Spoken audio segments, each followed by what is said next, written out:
ఎంత దుర్మార్గమైన విషయం ఇది. సహజ న్యాయ సూత్రాలకు వ్యతిరేకంగా, రాజ్యాంగానికి వ్యతిరేకంగా, చట్టాలకు వ్యతిరేకంగా ఒక రాష్ట్ర పోలీసులు ఒక రాష్ట్రంలోకి ఎట్లా ఎంటర్ అవుతారు? స్థానిక పోలీస్ స్టేషన్ ఆయన ఎల్బీ నగర్ పరిధిలోకి వస్తుంది, ఆయన ఉన్న ప్రాంతం. ఆ పోలీస్ స్టేషన్ పర్మిషన్ లేకుండా, ఎలాంటి నోటీస్ లేకుండా పక్క రాష్ట్రానికి వచ్చి ఈ రాష్ట్రంలో ఒక ఇంట్లోకి చొరబడి అతన్ని ఎత్తుకపోవడానికి మీరు ప్రయత్నం చేసిరు. ఎవరి సహకారంతో చేసిరు ఇది? కంపారిజన్ చూడండి. అక్కడ నరేంద్ర మోదీ అండ్ చంద్రబాబు నాయుడు కూటమి ప్రభుత్వం అధికారంలో ఉన్నది. తెలంగాణలో రాహుల్ గాంధీ అండ్ రేవంత్ రెడ్డి ప్రభుత్వం అధికారంలో ఉన్నది. ఇద్దరు ఒకటే. రెండు పార్టీలు, రెండు కూటములు బద్ధ శత్రువులు. అది ఎన్డీఏ, ఇది కాంగ్రెస్ ఇండియా. కాంగ్రెస్ ఇక్కడ అధికారంలో ఉన్నది. రెండు పార్టీలు బద్ధ శత్రువులైనటువంటి పార్టీలు, ఎప్పటికీ ఏనాటికి రాజకీయంగా కలవని పార్టీలు. మరి ఈ అంశంలో ఎట్లా కలిసి పనిచేశారు? చాలా ఆశ్చర్యంగా అనిపిస్తున్నది. చంద్రబాబు నాయుడు తెలుగుదేశము, నరేంద్ర మోదీ బీజేపీ, అదక్కడ కూటమి, ఇక్కడ కాంగ్రెస్ ఉన్నది. భారత రాజ్యాంగాన్ని చేతపట్టుకొని రాహుల్ గాంధీ దేశమంతా తిరుగుతున్నాడు. రేవంత్ రెడ్డి మా నాయకుడు రాహుల్ గాంధీ మమ్మల్ని మించినోళ్ళే లేరని ఆయన మాట్లాడుతున్నాడు. మరి ఇట్లాంటి పార్టీ రెండు కలిసి ఏ రకంగా ఒక జర్నలిస్ట్ మీద దాడి చేసినాయి అంటే మీకు ఐడియాలజీ లేదు. మీకు ఒకటే ఐడియాలజీ, దోపిడీ అనేది మీ ఐడియాలజీ, ప్రజల మీద అరాచకం చేయడం అన్నది మీ ఐడియాలజీ. అంటే మిమ్మల్ని ప్రశ్నిస్తే ఎవరైనా కావచ్చు, మీరు మీ వర్గాలు ఏకమైతాయి, మీ మీ మీ పార్టీలు పక్కకు పోతాయి, మీ వర్గాలు ఏకమైతాయి, మీ కమ్యూనిటీలు ఏకమైతాయి, జర్నలిస్టుల మీద దాడి చేస్తాయి. ఇప్పుడు ఎంత క్లియర్గా ఇందులో ఎమ్మెల్సీ రిపోర్ట్లో చాలా క్లియర్గా దాడి జరిగింది అని గద్వాలే కదా ఇది, జీజీహెచ్ ప్రభుత్వ ఆసుపత్రిలో ఇచ్చిన రిపోర్ట్ ఇది. దాడి జరిగింది అని. మరి దాడి ఎవడు చేసిండు? ఆ కర్నూలు సిఐ విక్రమ్ సిన్హా ఎవరికి సమాధానం చెప్తాడు? ఇప్పుడు ఆ పోలీస్ని ఇమీడియట్గా డిస్మిస్ చేయాలి కదా. దీని మీద ఎవరు రియాక్ట్ అయ్యారు? ఇంతవరకు ప్రభుత్వం రెస్పాండ్ అయిందా? అంటే ఏం చేసినా నడుస్తుందని మేము ఒకటే అడుగుతున్నాం. ఆంధ్రప్రదేశ్లో మీరు దూకి సావండి, మీరు ఏమైనా చేసుకోండి, మీ రాజకీయాలు మీరు మాకు సంబంధం లేదు. ఒక తెలంగాణ జర్నలిస్ట్ని తెలంగాణ గడ్డ మీదకి వచ్చి ఎట్లా అరెస్ట్ చేసినారు? ఇక్కడ ఉన్న నాయకులు ఏం చేస్తున్నారు? రేవంత్ రెడ్డి ఏం చేస్తున్నాడు? ఇప్పుడు ఇవాళ ఆయనకు జరిగింది, రేపొద్దున ఇప్పుడు ఆయన ఆంధ్రప్రదేశ్కి సంబంధించిన ఇష్యూస్ మీద ఆయన కొట్లాడుతుంది కాబట్టి, మాట్లాడుతుంది కాబట్టి ఆయనకు జరిగింది. మేము మొన్న వెలుగుమట్లకు పోయినాం. వెలుగుమట్ల వెనకాల కూడా చంద్రబాబు నాయుడు కమ్యూనిటీ, చంద్రబాబు నాయుడు మనుషులే ఉన్నారు. ఎందుకంటే అక్కడికి కూడా చంద్రబాబు నాయుడు పిఏ వస్తుంటాడు, ఆయనకి రాచ మర్యాదలు చేస్తుంటాడు. ఎవరు? తుమ్మల నాగేశ్వరరావు బ్యాచ్ వీళ్ళంతా కలిసి. అండ్ మేము ఇక్కడ హైదరాబాద్లో ఉన్న కొన్ని వందల వేల ఎకరాల భూముల మీద మేము పోరాటం చేస్తున్నాం. ఎవరున్నారు అందులో? మళ్ళీ వీళ్ళ మనుషులే ఉన్నారు. అటు గచ్చిబౌలి, తెల్లాపూర్, ఇటంతా గోపనపల్లికి వెళ్తుంటే రేపు పొద్దున మా నాయకుడి మనోభావాలు దెబ్బతీసిండని మా మీద కేసులు పెడితే ఇట్లనే మా ఇళ్ళకి వచ్చి కూడా మీరు పక్క రాష్ట్రం నుంచి వచ్చి దాడి చేయడానికి గ్యారంటీ ఏంది?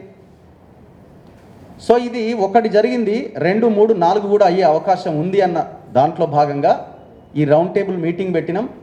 ప్రజలకి క్లారిటీ రావడం కోసం, అంటే ప్రజలకు ఏం జరుగుతుందని తెలియజేయడం కోసం ఈ మీటింగ్ పెట్టడం జరిగింది. అంటే రేపు ఎవరినైనా అరెస్ట్ చేస్తారనమాట. రేవంత్ రెడ్డికి దమ్ముందా? రేపు ఆంధ్రప్రదేశ్లో ఉన్న ఎవరైనా ఒక ఇంటికి పోయి అక్కడ ఉన్న ఎవరినైనా అరెస్ట్ చేసుకొచ్చే దమ్ముందా? నువ్వు ఇక్కడ ఉన్న వాళ్ళకే దిక్కులేదు. అండ్ తెలంగాణలో ఎవరి పాలన నడుస్తున్నది? ఇది మనం గమనించాలి. ఒక ఆయన రామోజీ ఫిలిం సిటీని లక్ష నాగాలతో దున్నుతాను, ఒక ఆయనది అయిపోయింది. ఇప్పుడు ఈయన ఇంకేదో చేస్తా, మొత్తం తిన్నదంతా కక్కిస్తా, ఇంకేదో అన్నాడు. ఎవరేం చేసినారు? ఎవరి చేతిలో ఉంది వ్యవస్థ అంతా? మొత్తం తెలంగాణ అంతా భూమి చుట్టూ, పైసల చుట్టూ, పదవుల చుట్టూ తిరుగుతున్నది. ఇక్కడ పార్టీలకి తావు లేదు, కేవలం వర్గాలకి, కూటములకి, దోపిడీకి మాత్రమే తావు ఉన్నది. ఇది మనం గమనించకపోతే ఇట్లాంటివి ఇంకా భయంకరంగా జరుగుతాయి. మొన్నటిదాకా మనం మార్వాడి ఇష్యూస్ మీద కొట్లాడినాం. అంతకంటే భయంకరమైన వ్యవస్థ ఈ తెలంగాణలో వెల్లునుకుపోయింది. ఎంతమంది తెలంగాణ ప్రజల చేతిలో భూములు ఉన్నాయి లెక్కలు తీయండి మీరు. వెళ్దాం, ఇటు వెస్ట్ సైడ్ వెళ్దాం, గోపన్పల్లి, తెల్లాపూర్, గచ్చిబౌలి ఏరియాలోకి వెళ్దాం. ఎవరి చేతుల్లో ఉంది అంతా? జస్ట్ లైక్ ఇప్పుడు 4th సిటీ కూడా వాళ్ళ చేతిలోనే ఉండబోతున్నది. వాళ్ళ కంపెనీలే ఎంటర్ అవుతున్నాయి. మొన్న ఒక బంజారా హిల్స్ దగ్గర పాషం యాదగిరి సార్ వీళ్ళందరూ వెళ్తే ఎవరు వస్తున్నారు అక్కడికి? సీఎం రమేష్ వచ్చి అక్కడ పెద్ద దాడి చేసే ప్రయత్నం చేసి నా ప్లాట్లు ఇందులో ఉన్నాయండి. ఎన్ని ఉన్నాయని? ఒకటో రెండో ప్లాట్లు ఉన్నాయేమో. మరి మిగతా ప్లాట్ల దగ్గరికి నువ్వెందుకు వస్తున్నావు? నువ్వెందుకు బ్లూ షీట్లు నాటినావు? సో వీళ్ళ కబంధ హస్తాల్లో ఉన్నది. ఇప్పుడు ఇక్కడ కాంగ్రెస్ గవర్నమెంట్ పరిపాలన ఉందని అనుకోవడం కూడా పొరపాటే. చంద్రబాబు ఇన్ఫ్లుయెన్స్ చాలా స్పష్టంగా క్లారిటీతో కనబడుతున్నది ఇక్కడ. నువ్వు జగన్మోహన్ రెడ్డి మీద ప్రతీకారం తీర్చుకో, జగన్మోహన్ రెడ్డి పార్టీ నాయకుల మీద నువ్వు ప్రతీకారం తీర్చుకో. తెలంగాణ జర్నలిస్టుల మీద నీ ప్రతాపం ఏంది? సో ఆ ధైర్యం లేదు. ఎవరైనా అరెస్ట్ చేసిండా, లేకపోతే అక్కడ ఏమన్నా చర్యలు తీసుకున్నాడా?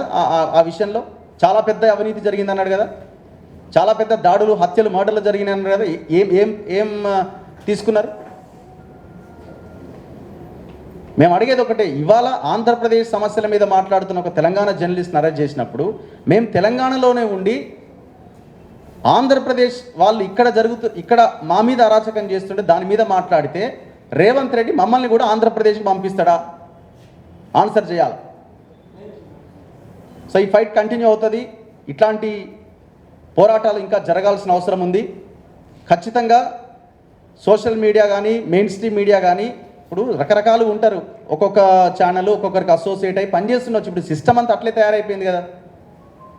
ఇప్పుడు మనం అందులో ఉన్న కంటెంట్ ఏంటన్న దాని మీద మనం ఫోకస్ చేయాలి. కంటెంట్లో ఏమైనా వల్గారిటీ ఉందా, కంటెంట్లో ఏమైనా తప్పుడు సమాచారం ఉందా? ఒకవేళ తప్పుడు సమాచారం ఉన్నా ఇంకే రకంగా ఉన్నా నువ్వు లీగల్గా చట్టబద్ధంగా యాక్షన్ తీసుకునే అవకాశం నీ దగ్గర ఉంది కదా. ఎత్తుకపోయి కొట్టి నానా హింస చేసి బెదిరించి మీ భార్యని తీసుకురా అని చెప్పి, అంటే ఏ ఉద్దేశంతో మీ భార్యను తీసుకురా నువ్వు మాట్లాడినావు? ఒక సిఐ, నీకు భార్య ఉంది కదా, మీ ఇంట్లో ఆడవాళ్ళు ఉన్నారు కదా, ఏ ఉద్దేశంతో మీ భార్యను రమ్మను అని నువ్వు చెప్పినావు? నీ ఇంటెన్షన్ ఏంది అసలు? ఒక మనిషిని ఆ రకంగా అసాసినేట్ చేస్తే వాడు మళ్ళీ రేపొద్దున ఇట్లాంటి వీడియోలు చేయడు, రేపొద్దున మాట్లాడాడు, రేపొద్దున ప్రశ్నించడానికి మీ ఆలోచన కావచ్చు. నేను అనుకునేది ఏంటంటే ఒకరిని ఇట్లా ఎత్తుకొస్తే నెక్స్ట్ ఇంకెవరు మాట్లాడరు అన్న ఒక ఆలోచన కూడా అయ్యి ఉండొచ్చు. అంటే తెలంగాణ పోలీసులు, తెలంగాణ ముఖ్యమంత్రి, తెలంగాణ రాజకీయ నాయకులు కూడా మేము మీ మీద పడి అరాచకం చేసినా మీరేం మమ్మల్ని వీకలేరు అని వాళ్ళు భావించుండొచ్చు. అందుకే ఇప్పుడు తెలంగాణ రాజకీయ నాయకత్వం సమాధానం చెప్పాలి దీనికి ఎక్కడో దగ్గర ఫుల్ స్టాప్ పడాల్సిందే. అండ్ ఇక్కడున్న మీడియా, ఏ మెయిన్ స్ట్రీమ్ మీడియా అయినా తీసుకోండి, మొత్తం ప్రభుత్వాలకి వత్తాసు పలకడమే. ఏ మీడియా సంస్థ కూడా తెలంగాణలో ఇన్ని ఇష్యూస్ ఉన్నాయి ఒక్కడన్నా మాట్లాడుతున్నాడా? ఎన్ని సమస్యలు ఉన్నాయి?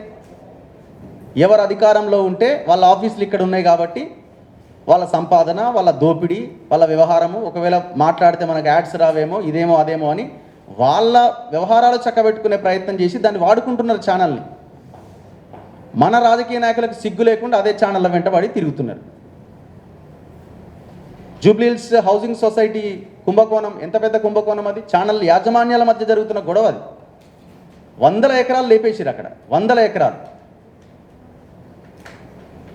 మొన్న రీసెంట్గా మైనింగ్ స్కామ్ 30,000 కోట్ల కుంభకోణం జరిగిందని సింగరేణిలో ఆయన కోమటిరెడ్డి వెంకటరెడ్డి అంటున్నాడు కదా, నేను ఒకవేళ దాన్ని అడ్డుకోకపోయి ఉంటే ఆగమైపోయేదని. ఎవరున్నారు దీని వెనకాల? ఛానళ్ళ యాజమాన్యాలే ఉన్నాయి. ఇక్కడ కూడా మళ్ళీ ఇక్కడ ఛానల్ యాజమాన్యాలే ఉన్నాయి.